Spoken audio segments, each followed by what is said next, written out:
Thank you very much. Erki, over to you. Thank you, Nomi, and thank you all for this fantastic turnout, and thank you all for giving your time to make input into what is an extraordinarily exciting project for all of us. You'll see soon when I start sharing my screen that this project actually covers a very large region, and it spans many different local authority jurisdictions, and hence the need for, if you like, a national and provincial wide approach to this whole thing. It's always been very clear to us too that one of the key dimensions of the smart city is the importance of agriculture, not as agriculture being something outside of the city, but agriculture as an integral part of the urban economy. And probably one of the very few smart things I've done so far on this project was to bring Henry Minard and Andries Groos onto this team, because they've both very gently let me know that you don't want to be a dilettante in this world talking about how agriculture works. There are people out there who will eat you alive. So I'm going to say very little about the agricultural side of it for fear of making a fool of myself, and I will leave that to our two team experts on that. So I'll switch off my video and share now. And could I just have a view that everybody sees what's on the screen and can see my my cursor moving, so I can point things out on occasion? Yes, Yes, I can see that. Fine. Okay, then I'll put it on full screen and we can proceed with that. So as I say, the study area is vast. That dotted outline you see there is roughly a 25-minute drive in all directions from Lanseria Airport, which sits in this diagram about in that position over there. The blue route that goes through that is the N14, which is the highway that links from Machali City or Krugersdorp through to Tshwane. And then, of course, we've got Malibongwe Drive coming out of Randburg and out through, going up to access Lanseria Airport. As Lebang mentioned, that's the portion of our study area that falls within the Johannesburg local authority, City of Johannesburg. That's the portion that is part of Machali City, and that's the portion of the City of Tshwane. So there, of course, is an issue altogether. That split jurisdiction has for many years held back development in this area in bringing regional services and things to bear on what is obviously an important area, very strongly anchored by the Lanseria International Airport. There is also a provincial boundary involved here, which is the boundary between Gauteng and Northwest Province, and that brings a neighbouring local authority, a fourth one, into the picture as well, and that's Madibeng that sits over there. So really it's a very complex situation. But given the size of this region, we are determined that there should be a very clear understanding of how agriculture can be part of this. We've got to remember that this study area sits fundamentally on the doorstep of a city region, the greater Gauteng city region, which is scheduled to go to 30 million people over the next 30 to 40 years. So right at this epicenter of consumption is where we think we've got to seriously understand the potential of agriculture, and of course its economic base that we desperately need in this area, and of course how it intersects with the idea of an air platform through Lanseria Airport as well. So in all of that, there's our inner kind of study area, which is a focus zone that we're looking at from an urban point of view. And if we look at this in terms of the overall Gauteng city region, this is Johannesburg city centre over here. Then we've got Tshwane over there, we've got Machali City over here. This is Lanseria Airport, cradle of humankind, World Heritage Site sitting more or less in that area. And here we've got sort of Northgate, Cosmo City, Lion Park, and Diepsloot. And our study area more or less covers that. And if we look at making sense of this at a regional city scale, we've got Johannesburg city centre there, got Tshwane, got Mogale city over there, and we've got, of course, that Randstad that's developing between Johannesburg and Tshwane, centred on Midrand. We've got the historic western corridor of Johannesburg leading out towards Krugersdorp. We've got this very high capacity freeway, the N14, that links from Mogale city to Tshwane. And we've got Malibongwe Drive that goes out to the airport and morphs into then the Pelindaba Road, which takes us out in various ways through and past the dam to link to Brits and Rustenburg and the whole northwest province. And it's at the intersection of that N14 and Malibongwe that we look for this intervention of the new smart city. And we're doing that because we have a lot of marginalized populations that have been put into these areas who desperately need access to economic opportunity and to become integrated into a bigger urban system. So if we were chatting to our mates in a pub and we're drawing this on the back of a cigarette box, we'd say, okay, there we've got Malibongwe Drive linking from Johannesburg to the dam. There we've got the N14 that gives us this radial high capacity freeway. We've got Lanseria Airport, which in many respects is the sole really major economic driver out in this region. We know that over the years, development has been consolidating along Malibongwe Drive as an urban corridor. Nevertheless, there's a lot of vacant land between where it's got to so far and out towards Lanseria. And in that vacant area has been where a lot of this marginalized urban sprawl has happened over the years. We have great constraints on us, and we're happy for that. We've got these natural elements that limit urban expansion out here, and we seriously don't want to sprawl the city unnecessarily. We in fact want to consolidate it and make a very high intensity, high impact city rather than a sprawled low intensity city. We also have the Renosterspruit in that area that limits us on the other side, and that's of course where we've got Monaghan and Blair Athol as estates as well. So we're looking to how do we drive this corridor of development out to at least Lanseria Airport, and how do we develop around the N14? And to do that, we need to bring a lot of service infrastructure into this area. And we're thinking of an infrastructural investment here that in a sense stitches together a lot of these areas of need. And rather than this being housing led, it's got to be economically led, and we've got to find as many economic drivers in this. And agriculture is certainly, and agriculture in its broadest sense, is one of the important drivers of all of that, because then in and around that, it's possible for us to consolidate this new smart city that ties a lot of things together and actually prevents further urban sprawl and tightens things up. So at the moment, because it's jurisdictionally fragmented, you'll find that there's very little coherence from one local authority's strategic development framework from the other. There's a lot of, it's almost like a patchwork of misaligned uses, and our job is to try and find a commonality. How do we make sense of nonsense in many respects?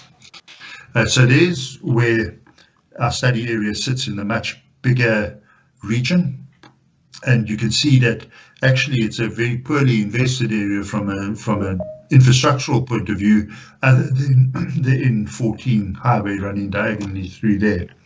And that reflects, in fact, if you look at the urban pattern of development of what was referred to as the PWV historically, the Greater Gauteng region, you'll see we sit almost in a sort of a development vacuum in that city region. And that's what we've got to try and deal with now through our initiatives. We've got obviously a whole range of housing pressures on us in this area, both in terms of mega projects being done by human settlements, but also there are informal settlements that have established in various parts of this that have to be taken into account. The human settlements people themselves have done research and promulgated a series of areas regarded as high priority areas for searching out housing opportunities for lower income people, and those are pretty much as reflected over here, and certainly out towards the northwest of the Lanseria airport itself.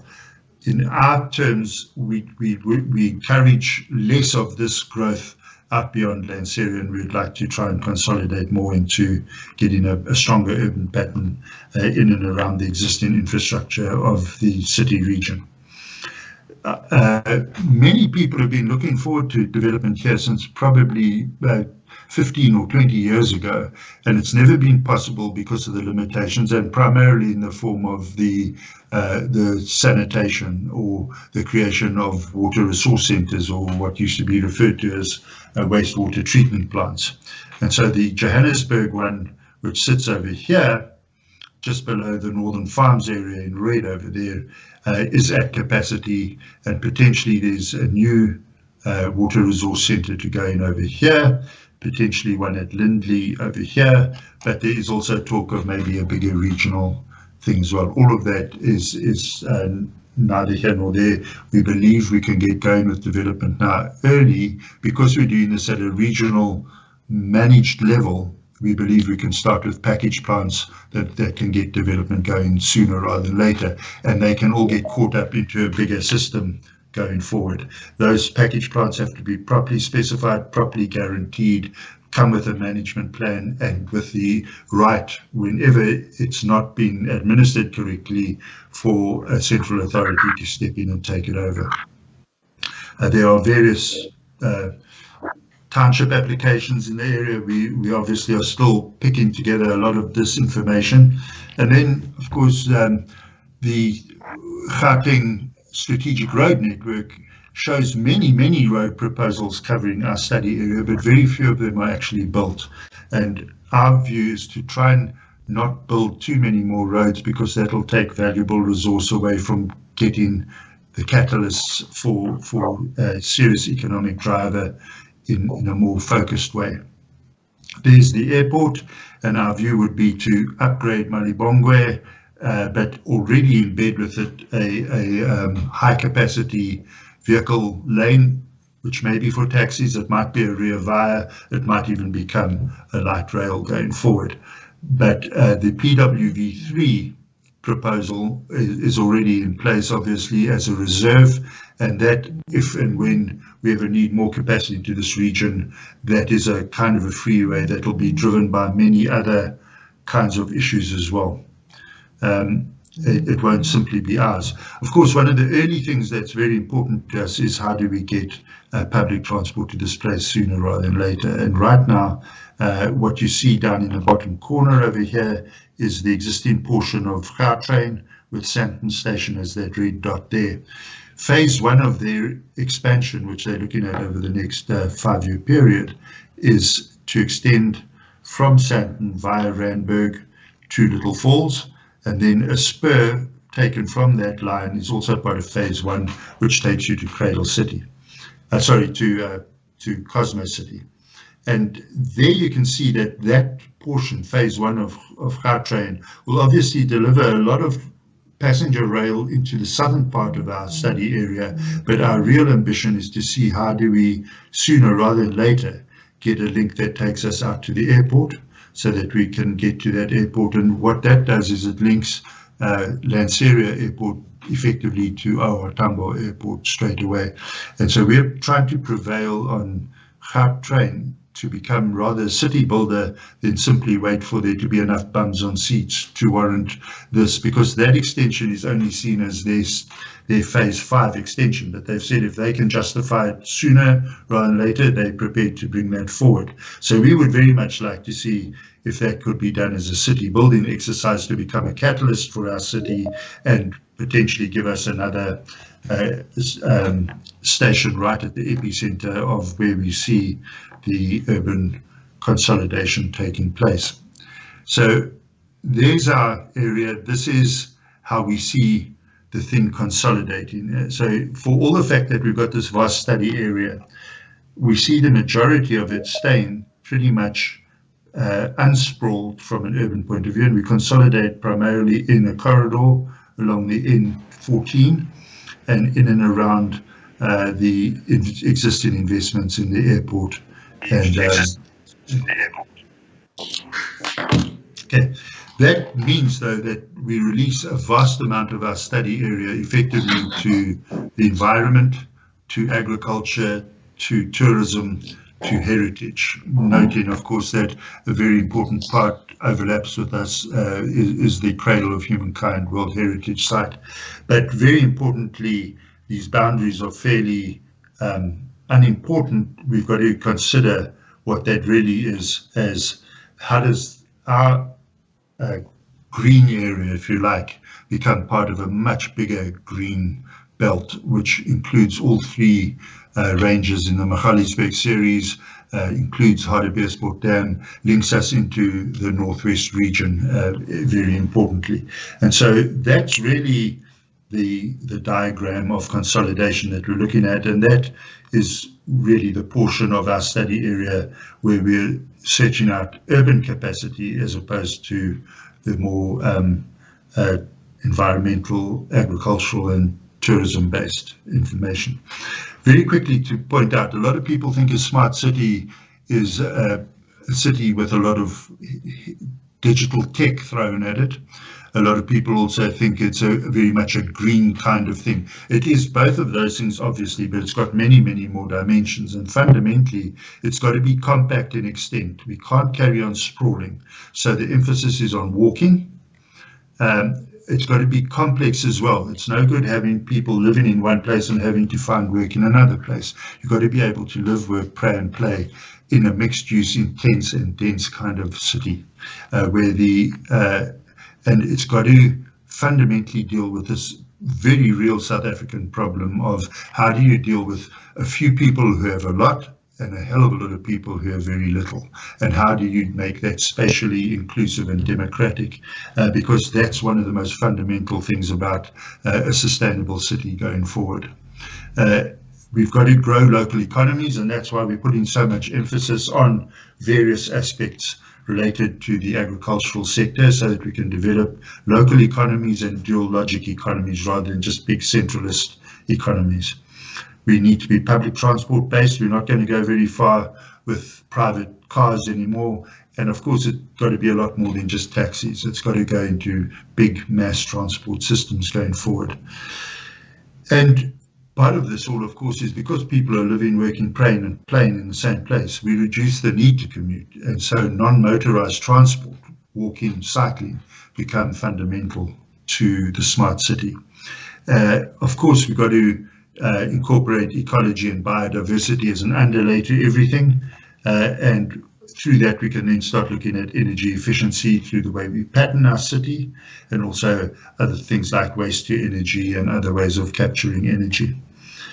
So we have a whole piece on smart city, smart infrastructure, and we know that going forward, we've got to think of freight and logistics in this area as a primary driver of the economy. Service infrastructure has to be appropriate. We're not looking to roll out massive amounts of infrastructure, but rather to manage the thresholds of infrastructural provision so that it's very targeted, very focused on getting very powerful catalysts in place. And then, as we've said before, urban agriculture is not part of something that happens outside of the city. We want to see how this becomes an integral part of the city's economy. So that's where we see the city centre. This is portion, just to go back, and that sits, of course, pretty much at the crossroads of Malibongwe Drive crossing the N14, and that's where we see this complex new city centre. That comes out of a bigger spatial framework of many development nodes, all linked together with activity spines and urban corridors in such a way that the primary focus is going to be, as you see, in and around that intersection we spoke about over there. That all comes off a policy platform that was laid previously by province in a document called the Lanseria Regional Spatial Development Policy. And we've worked very much within that policy. And so there's the city. This is how it integrates with a lot of the new road infrastructure. And we can now, obviously, we are scheduling all of this as we go. And so, as Labang mentioned, we add another, without trying very hard, we can add 15,000 hectares of new land into the urban system, which, of course, generates very big multipliers. And with mixed use, with commercial and warehousing, with business and institutional, industrial, freight and logistics, the expansion of the airport and all the upstream and downstream things that go with the airport, then it's sensible to start putting housing here. And so we're always cautious. This is not going to be a free-for-all of just more land to roll out housing. The housing that comes in early has to be the higher intensity urban structuring kind of housing that goes with this mixed-use city. But as Labang mentioned, 850,000 units nominally at 4 people per unit takes us very easily to 3.5 million people going forward. This is a very, very important add to that whole bigger city system of the true megacity, which is the 30 million of the Gauteng city region. So this is really the framework now, with a corridor running north-east to Tshwane and southwest towards Mogale City, and really, without putting too much emphasis on it, we see the Northern Farm as a very important part of a bigger agricultural understanding of things, which the others will speak about more, and we see that really as the area that becomes part of the bigger green piece that is in fact part of a much bigger biome out in the Magaliesberg area. This is the city centre that we'll be focusing on. I'll just go through that very quickly. We look to accommodate the airport's idea of potentially a second runway at some stage in its future to allow it to go to supersize. We have an urban activity core in and around this red area. We have an institutional core for various trade centres and world convention centres. Obviously, a lot of freight and logistics tying all of that airport and this new city together. And that all based on a 5-minute walk. That's the most fundamental. 400 meters, 5 minutes, 800 meters, 10-minute walk. And that's what the city might look like going forward, with its open space system, its non-motorized transport routes, its road network, the key activity zones within it, possibly a rear via sooner rather than later. Very importantly, of course, the Gautrain link to the airport. And so there's the urban system as we see it consolidating, with the airport sitting pretty much as it is there, but potentially extending its runway from 3 kilometers to 4 kilometers there, and potentially a future second runway going in adjacent to that. That's how we see the guts of the road system in and around that urban core, looking for a lot of accessibility of the N14 on this edge, and then of course putting a lot of emphasis on public transport through all of that. So we've got Gautrain coming through with rear via, with all our non-motorized transport links, and putting in stations at the places that give us the most growth potential. And then local bus service stretching across all of that, which over time gives us, sooner rather than later, the possibility to expand our big mainline bus systems, or indeed even look to a rapid rail system within the city, being light rail that could work in loops that would tie together various parts of that city. But that's really then the guts of the infrastructural investment into this area over time, with the urban core sitting there, the institutional core linking it up towards the airport, and then urban infill and expansion around that urban core, and of course also development more related to the airport and its expansions and its particular economies to the north of that. And then you can take things like Stan City, Cosmo City, and all of those things. You can expand the urban corridor south-west to Mogale City, north-east to Tshwane, and then you've got the basis for making sense of consolidation of other urban uses in and around that whole thing. And that's the diagram I think we should remember, because all of this is compressed and held in place by this green system that we've spoken about, what I refer to as the green urban yoke that holds and manages urban expansion. And so that's really the diagram where I'd like to leave this for discussion. Thank you.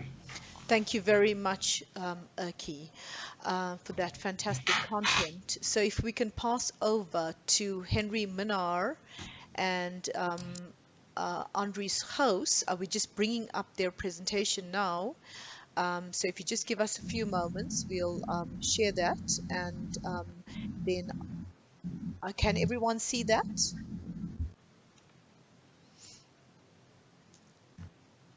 I'm not seeing anything, Naomi. All right, give us a moment. We're just getting that onto the screen. Just sharing again. Okay. Normally, while you're doing that, maybe I can just quickly introduce myself and Andries. Sure. Andries Gous is a soil scientist, and he's worked for many years in the environmental and impact assessment area as well, and also in development. Myself, I'm an agriculture economist, and I've worked mostly the last 15 years in Africa, from West Africa, also East Africa, mostly in Southern Africa. As well, and I'm an independent consultant like Andries, and we're part of a GAP team. Naomi, yeah, go ahead. Can you see the screen now? No. All right, we're just going to try. No, we're not seeing it. Naomi, if it can help you, my screen is already open, my presentation. Maybe I can quickly try to share it from my side. All right, just give us one last option to do it, because I think there were some subtle differences. Can everyone see that now? Yeah. Yes. We've got All that right, now. That's great. fantastic. All right, so Henry, sorry about that delay. If you would like to get going then. Yes. Good. Okay. Unfortunately, okay. Thank you for the first page. The scope of work is basically the contents of this presentation. I'm going to start just with an overview of the agriculture sector in South Africa, because I think most people don't understand the importance of agriculture, except that they eat fruit. So I just want to give some context to that, and then we're going to look at the policy and regulatory framework, at the current land use and so on. So I'm not going to discuss the whole contents. We're just going to start immediately with the presentation. The next page, please. Next. Okay. So just very briefly, I'm not going to try and discuss each point. I just want to say we have included more information in this presentation that can possibly be spoken about within a half an hour. But South Africa is about 122 million hectares, and we can only use about 14 million hectares as arable land, of which about 1.2 million hectares, or 1.3%, is usable as irrigation land. And then the households, about 2.5 to 2.3 million people are dependent on agriculture, and that is down from 2.9 in 2011. Primary agriculture only contributes about 2.5 or 6% of GDP and 7% of employment.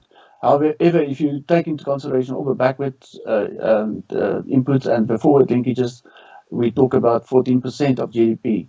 Also important to me to note that South Africa has been net food exporter for 125 years.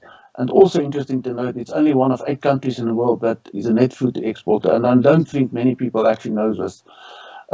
Agriculture from 2001 to 16 outperformed all the rest of the economy in terms of growth. The net exports for food products in terms of value increased over the period from 2001 to 16. Citrus exports increased from 4% in 2001 of world exports to 17%.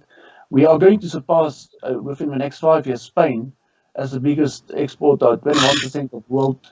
Somebody's microphone is not muted, please. So I just want to say South Africa is going to become the biggest exporter of citrus in the world in about 5 years. So I think let's just, we're also a net beef exporter, but we have problems with foot and mouth disease. We're net exporters of deciduous fruit, subtropical fruit, vegetables, and so on, and nuts. And I think it's also an important sector to enhance transformation. Next slide, please.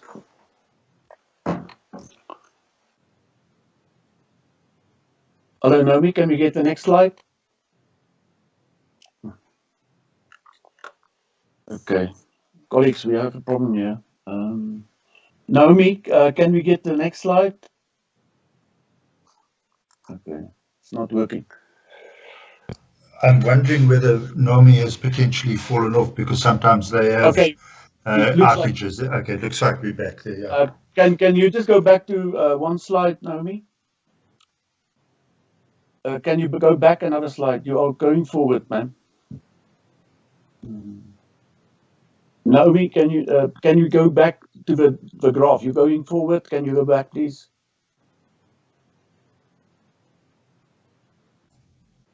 Naomi, it seems you're running forward and Henry needs to go back several slides. Henry, could you possibly take control of the screen? Yes, if it can be given to me, I can do that. But Naomi, I think, needs to go off. There we are. That's the slide you were looking at, I think. Huh? Yes. Okay, Naomi, are you?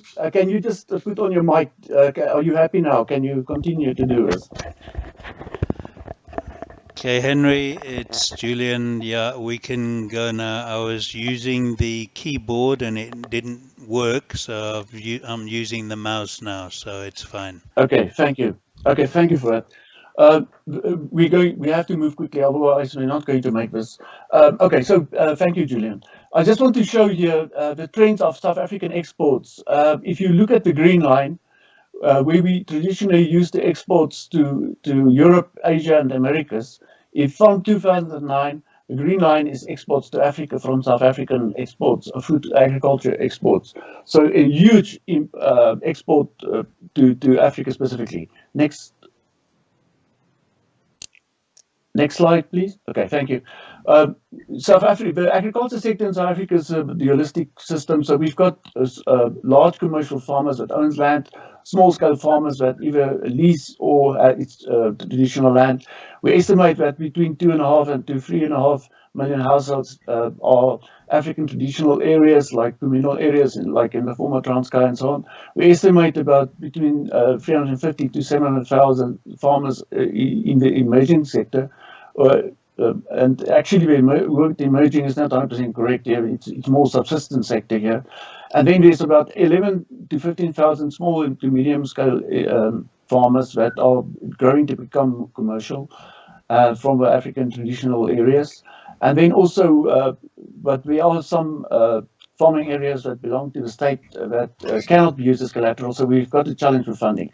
Commercial farmers, we estimated between about 50 and to 35%, although the last centers now for Stats SA show that there's about 40,000 commercial farmers, and we produce about 95% of a formal agriculture GDP. And most commercial farmers are white, but there are also a growing class of black commercial farmers coming up. Next slide, please. Okay, also another thing is that the agriculture sector has got very strong value chains and are competitive internationally.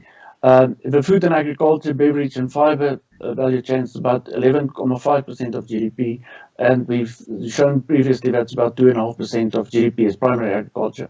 Agro-processing is about 3.5% of GDP or 25% of total manufacturing, which is substantial. It's actually quite a surprise to see that figure. And there is a growing demand for food and fiber as population in the world is growing. Agriculture exports grow from 4.5 billion in 2009 to 9.9 billion 10 years later. And as far as I know, this is real cost. It's not nominal values. Anyway, there's also a growing trend now for agriculture production and food manufacturing equipment, especially to exports to Africa. So equipment like mechanization, equipment, irrigation, farm processing, and food processing are being exported into Africa. Next slide, please. Okay, challenges experienced in agriculture, climatic conditions, drought, flash floods, all these kinds of things is a challenge. There's socio-economic conditions, high levels of poverty in certain communities, volatility of international commodity prices, limited high-value agricultural land in South Africa, population pressure that negatively impact agricultural natural resources, but there's also a balance between urban development and protection of agricultural resources to ensure food security. This is something which is very relevant for our project here, Lanseria area. It also needs high capital investments for intensive farming systems like greenhouses and so on, poultry and so on. And then there's a constraint of international and global competitiveness and low productivity with high compliance costs. So to export oranges, there's a lot of compliance, for instance, the European Union. Then a small-scale farming sector, we've got limited capacity of farmers. There's low levels of input, absence of markets, finance. All these things are challenges, and we'll speak later more about this. Next slide, please. Then, in terms of the needs to have a thriving agriculture economy, there's certain policy frameworks that we need to work in, like land and water, demand side management of market access, local markets, infrastructure, energy, water, all these things, development, finance, and insurance, which is a great problem now with the land banks mandate at the moment. The mandate is there, but the challenge is the bank situation. And then skills, carbon tax legislation, and food safety legislation. Next slide. Then, in terms of agriculture in Gauteng, it's quite interesting. We've got limited agriculture land. It's highly urbanized. We've got also limited agriculture potential in the Gauteng province. We've got about one irrigation scheme, resident north of Pretoria. We've got only less than 1% of commercial agriculture land, 2,300 farmers, more or less, farms, commercial farms, and we've got about 37,000 farm employees. Commercial farmers' total income is about 52 billion, or 10% of the country in 2017. It compares with, it's more than Limpopo's farmers, Eastern Cape and Northern Cape. Tshwane is the 10th largest municipality that's got commercial farm income. Gauteng is the commercial farm income is 70% livestock, which you won't believe, but it's because of the feedlots we have in the province. Food crops only 12 and horticulture the same. We've got limited grazing areas, mostly intensive livestock activities like feedlots, broilers, egg layers, and piggeries. Livestock, and there's just the numbers of livestock in the province for about 2 years ago. The arable land, we talk only about 80,000 hectares in the province, and grazing areas rest, and then intensive farming systems. Next slide. This is just a graph of what I just explained, and you can have a look at it. It will be shared to you afterwards. Next slide. This gives you the hectares in, you see the Gauteng is right at the bottom. And if you compare it with that of the Northern Cape, which is much user, but we must also realize that the Northern Cape, the grazing is about 15 hectares per large stock unit, while in Gauteng we're talking about 2 hectares per livestock unit. So that is also important to note. You can, next slide, please. Okay, policy, we have also a policy in the regulatory environment. We've got national policies, we've got agriculture policies, we've got policies at municipal level. Next slide. We also have other national, we also, the last one on the national, we see at the bottom, just before provincial, is the Pluma one, for instance. We've got, importantly, also the Land Act. There's various acts that we've, the Land Administration Act and so on, and then provincial regulations right at the bottom. And I think all this development needs to take place within the framework of all these framework of policies and regulations. I'm going to hand over to Andries Gous now, and he will take you through the next few slides, and then I'll come in towards the end. Thank you. Thank you, Andries. Next slide, please. Next slide, please. Okay, Andries, can you see this one? I can't see the slide. Next slide. Okay, can you see the current use? Oh, that's it. Okay. Yeah, the previous one doesn't really matter. This is the we can start here. We did a current land use by going through aerial photos, historic and new ones, to identify on a point basis where different activities took place. Now, the animals and livestock, there are poultry, pork production, feedlots, and aquaculture that you see on the first slide, the top left one. And then that is important as a potential driver for agriculture. Just as and then let's say on the right hand side is the irrigated land. There I made a subdivision between the various water sources, rivers, boreholes, and treated wastewater. You will see in the next slide that the treated wastewater is actually a very large portion of the available agriculture for intensive production. Then we have also some greenhouses and hydroponics that is with a water source from boreholes and from rivers. And then on the right-hand side at the bottom, you see all the different activities as a heat map. So you see concentrated areas where activities are taking place. Next slide. Next slide. That's it. What I then did is that I calculated the areas for the various agricultural activities from commercial farms, small commercial farms, which would be between, let's say, less than 50 hectares, the small holdings, and the urban areas. Now, the urban areas is really within the boundaries of the present activities that I call town fields, that you can see there, and the largest portion thereof is vegetable plots for that people farm informally. The irrigated land is a very large portion, but that is also because of the northern farm area that is quite significant.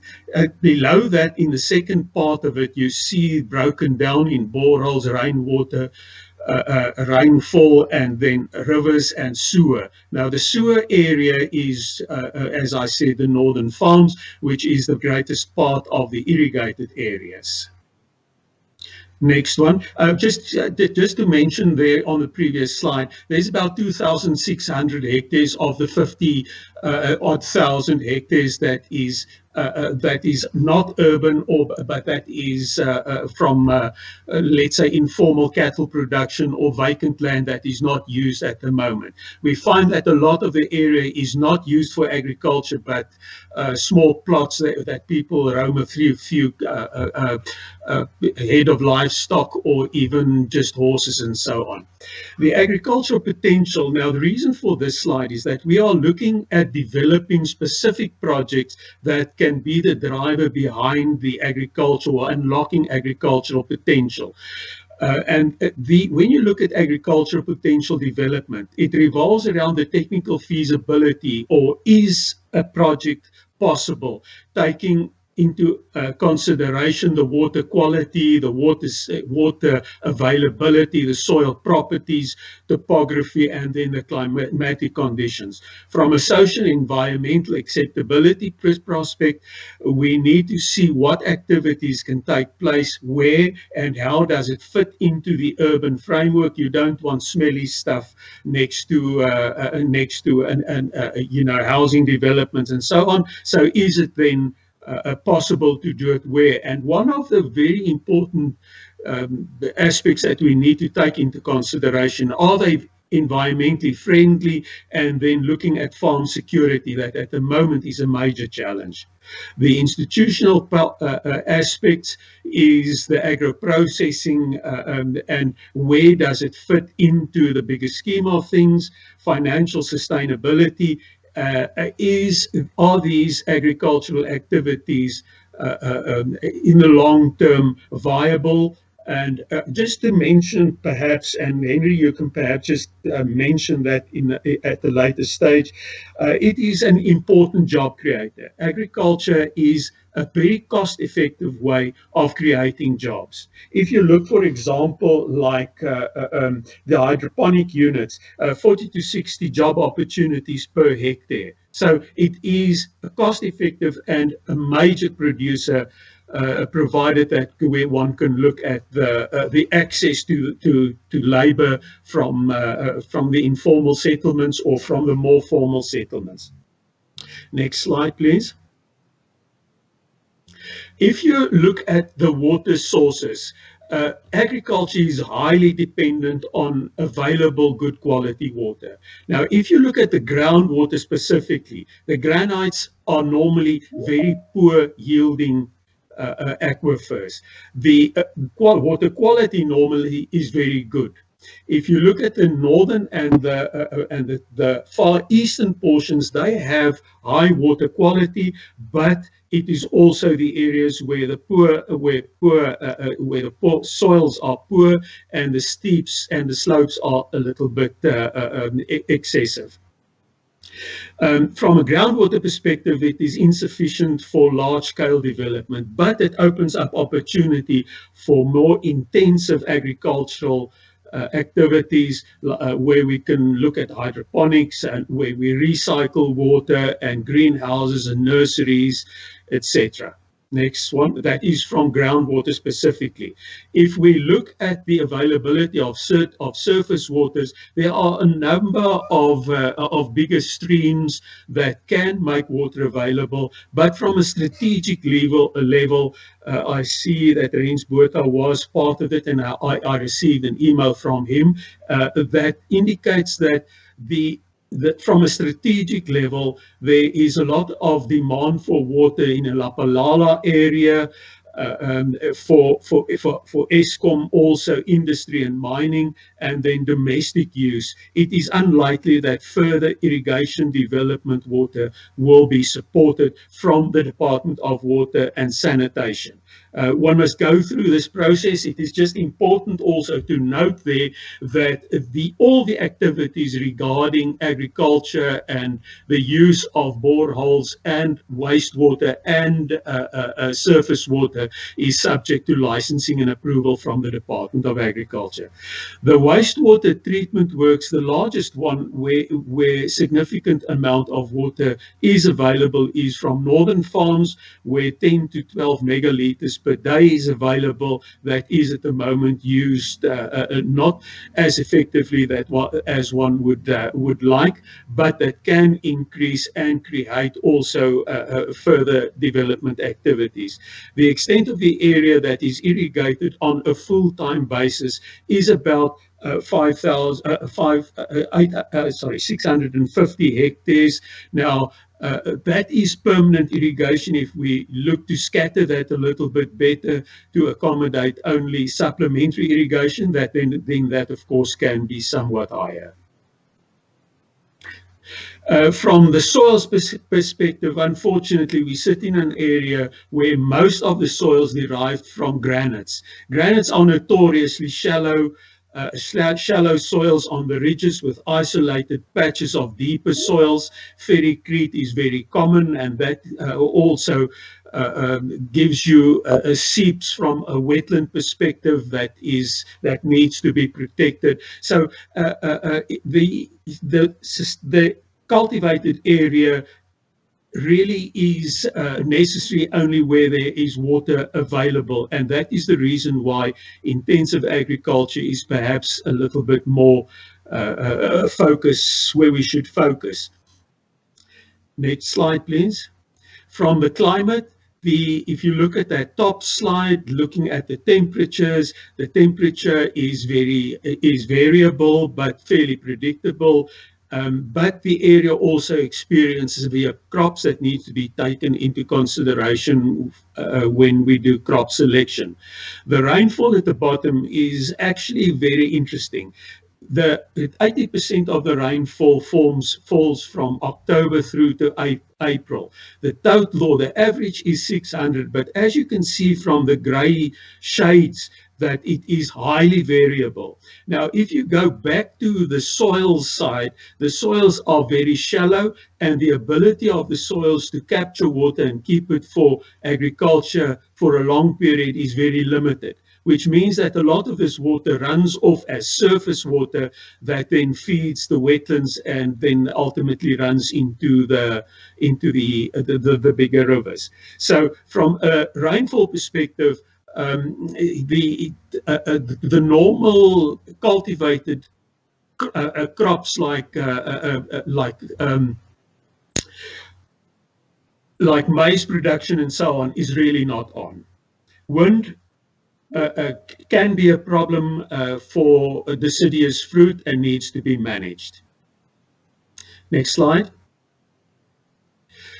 The topography, generally, it is even sloped with 2 or 3 areas where the slopes are very larger than 12%, which is not cultivatable. But in the rest of the area, the access seems to be fairly good. Next slide.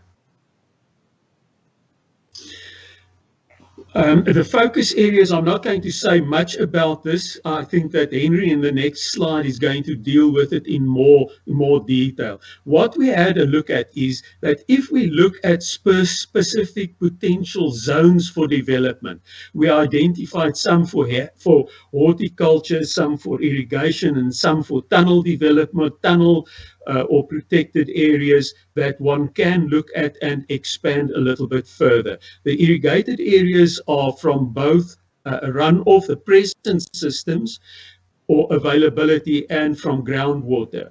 And then the tunnels mainly at this stage from groundwater. I think, Henry, in the next slide, you can just deal with the specific enterprises in a little bit more detail. Thanks. Okay, Andries, thank you for that. Colleagues, we've got, just bear with us, we've got another 5-6 slides. I'll try to make up time. This is just agriculture value chain opportunities that, given the background that Andries gave us climatically, we'd be able to grow here in this area, given rainfall and so on, water. So fruit and nuts, we've got quite a number of, like peaches, nectarines and so on. Vegetables, a wide range. Even mushrooms, by the way, it looks like Gauteng is the biggest producer of mushrooms, under protection, obviously, in the building. Processing, there's all kinds of opportunities there, drying and so on, packaging. Field crops, limited. Lucerne is maybe a possibility because it's quite expensive, but it's not. We don't think that field crops will really be possible in this area. The animal production we already referred to, it will be the intensive areas of maybe aquaculture we can add there. Then niche products like rabbit meat, free-range chickens, free-range eggs, grass-fed beef and so on may offer opportunity. Then agro-processing, high-end processed food like packaged and prepared, niche markets for vegan and organic. Apparel wear like geese and duck skins can be used for that kind of manufacturing. Biomass, wattle maybe to charcoal and so on. Then service industries, capacity building and training activities for the rest of the country. Agriculture production supporting technology like services like drones and mapping.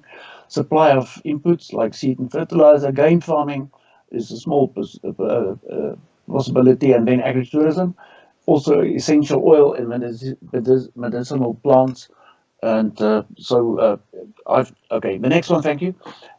We just want to talk a little bit about the implementation of agriculture in a peri-urban environment, which is quite complicated.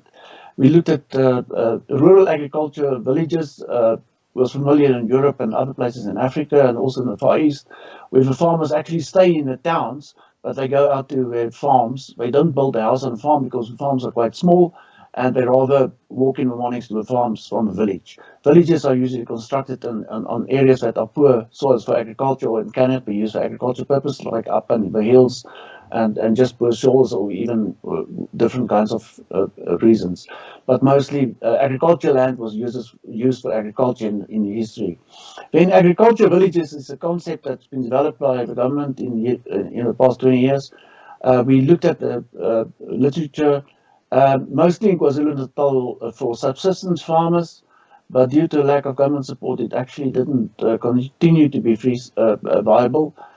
Similar program under the farmer worker housing projects in the Free State, but not really successful. There were some main challenges in terms of weak institutional arrangements and government funding sources that were limited. The Jabulani agricultural village in Mpumalanga was more successful. It's between Piet Retief and Ermelo. And also the farmers own the land and they've got access to social services. And yet it was a public-private partnership with Mondi, the wood company, timber company that played an important role in working with government. There was individual sections of land for housing, and then there was communal land that was a fairly successful program. Then there's more successful and cooperative was formed as well, and Mondi collaborate with the government, and they formed good institutional legal framework. Then there's also farm villages and agriculture estates. There's one, for instance, now in the Eastern Cape called Crossways Farm Village. It's basically with a modern contemporary lifestyle. But the only thing that happens there's 400 dairy cows from a neighbor that grazes on 130 irrigated pastures on the estate. Similar estate was Selborne. It was actually the first Gulf estate in South Africa. It was an old dairy farm in KwaZulu-Natal, but there's no activities anymore there. The Vanderbijl dairy farm outside the Irene has got an adjacent property, and they do some grazing between the houses there, the estate. Blair Affel in Lanseria, the Gary Player property.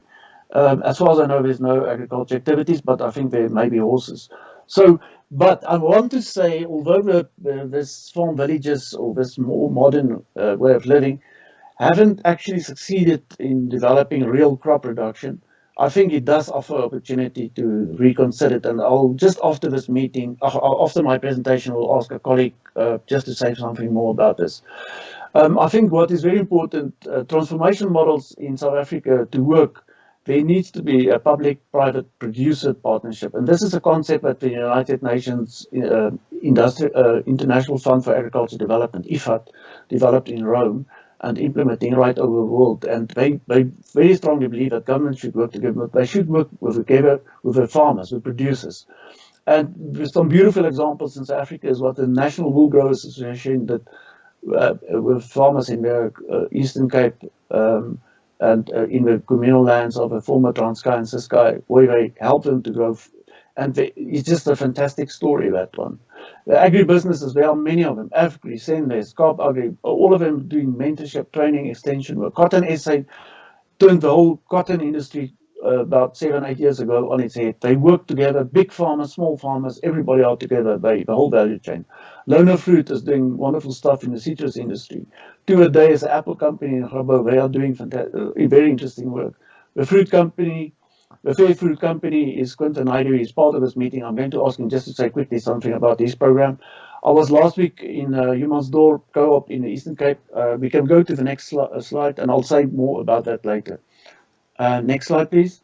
Okay, this is some of the examples of a co-op I visited 2 weeks ago, or 2 to 3 weeks ago in Eastern Cape. I mean, this is pineapple farm, the first line. The second line is blueberries, and on the hectare, 3 hectares on the blueberries and 6 hectares on the snack peppers, mostly being exported. At the bottom is Kwamata. It's irrigation, very, very large irrigation scheme. This is only 80 hectares. That's currently the community agreed that this 80 hectares can be put under. This year it is barley. Next year it will be chicory, and the year after that vegetables. Next slide, please. This is a dryland maize production, about 500 hectares that's been done with the community. The next 2 lines are comprising a fantastic project with the community, 137 hectares of citrus and patensi. I can just, if you look at the bottom line on the left, you'll see a pump house. That one pump house, you'll see the inside of a pump house, the second slide right at the bottom. That one pump house costs R1 million. And the co-op, which is an agribusiness in Humansdorp, took their balance sheet against all these projects. They got the funding, and they've got a 49% share in this farm, for instance, while the community has 51%. And on the right, you'll see the chairman of the board, and then on the left is the administration, the lady there. Let's just go to the last slide. Just before I start, I just want to say about the photos I showed you is more for a rural area, but I wanted to show you something that is fresh, something that can happen, and that these kinds of models can work. Just the last slide, I just quickly want to say the following. The land and water is a scarce item in Lanseria. There is urbanization pressure on land and resources, and there's actually not really, as Andres has indicated, not additional land for a big irrigation scheme, but it does offer opportunities if we can work with our scarce water resources in intensive farming under protection, like under nets, where you or in greenhouses where your evaporation is low, then you can do this kind of work. And I think what we need to understand is also, just a second.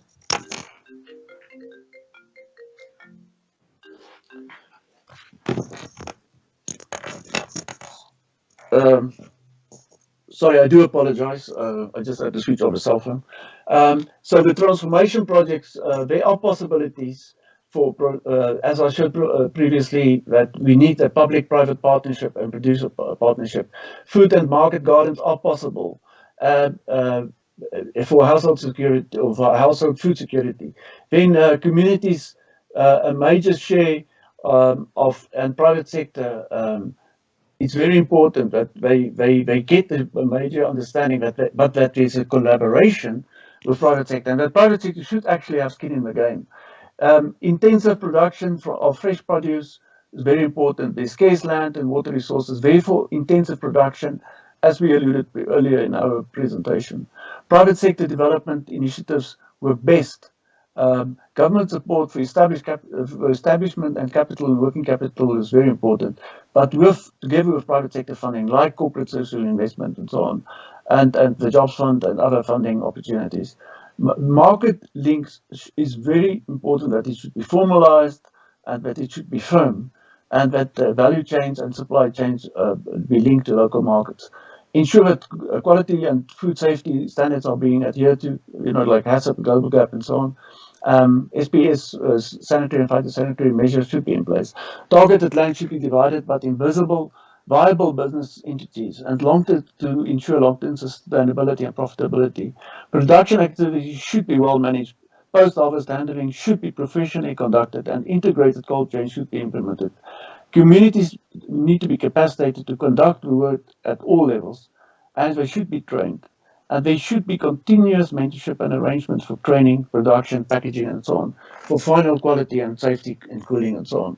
I think what I just want to try and say with this last slide is that we need to do this very well organized, and we need to understand this, that it is a business, and but through creating business opportunities, we can empower local communities and make sure that food security is being addressed, and that people also find job opportunities in those urban areas. So there is a way that despite the urban pressure on land, that urban can coexist with rural development and or agriculture projects that can be done with the resources we have. But we have to be very, very careful how we manage that very refined ecosystem. I just want to, Uki did ask me just to introduce one of my colleagues. I'm not sure if Quinton Knight is still part of this meeting. Quinton, you or your colleague Kola, just have 5 minutes. If you can just quickly tell about the urban development work that you're doing, and maybe you can switch on your camera, even Quinton, if you're still here, switch on your camera and switch on your, if it's possible, just for 5 minutes, quickly to talk more about what we just spoken. Thank you, Henry. Okay, thank you. Quinton, are you still available? Okay. Yes, thank you. Thank you. Thank you, Quinton. Go ahead, please. Wonderful. Thank you, Henry. And it's good to see some of my colleagues and friends have joined the meeting. So greetings to you all. I sense an echo, so it's not me. I hope it goes away. I'll share a little bit about what we do. Our business is called the Fair Food Company. Our CEO, Mr. Kala Sitola, is also participating in the call. Look, our business started 3 years ago, and it stemmed from many years in the non-profit and development space. We spent a lot of time utilizing corporate social investment funds and grants from government, both at national and provincial and at parastatal level, to implement agricultural transformation programs. There were many good lessons learned over the years, some failures and some great successes as well. But essentially, what we lacked was a pull to market, or a drive to market, or a pull from market. So in 2017, we launched our Fair Food Company, which essentially is an ethical and inclusive food and manufacturing business. And today we work with a number of smallholder growers that produce products for our retail business clients, as well as our corporate blue and white collar catering food service clients. It was really encouraging to see your conclusion there, Henry. And I think if I were to just make a comment, I believe, firstly, this is possible. I believe that together, the combined expertise of just looking at the participants today and experience of the participants, a sustainable model can be developed. I believe, the major challenge one always faces at a smallholder developmental level is to have a consistency in quality and a reliability in volume. And I think key to this is going to be creating a shared value model. I've heard a lot about it in the presentation from a few of the presenters. And I see that, and knowing some of the participants, I think we all share a common sense there. The model has to be anchored. You have to anchor the economic activity within the social realms that surround us.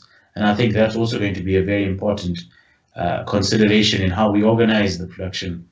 But I am confident that it can be done, having seen work in the area over the last few years in the agricultural space, in the sectors you are highlighting as high potential.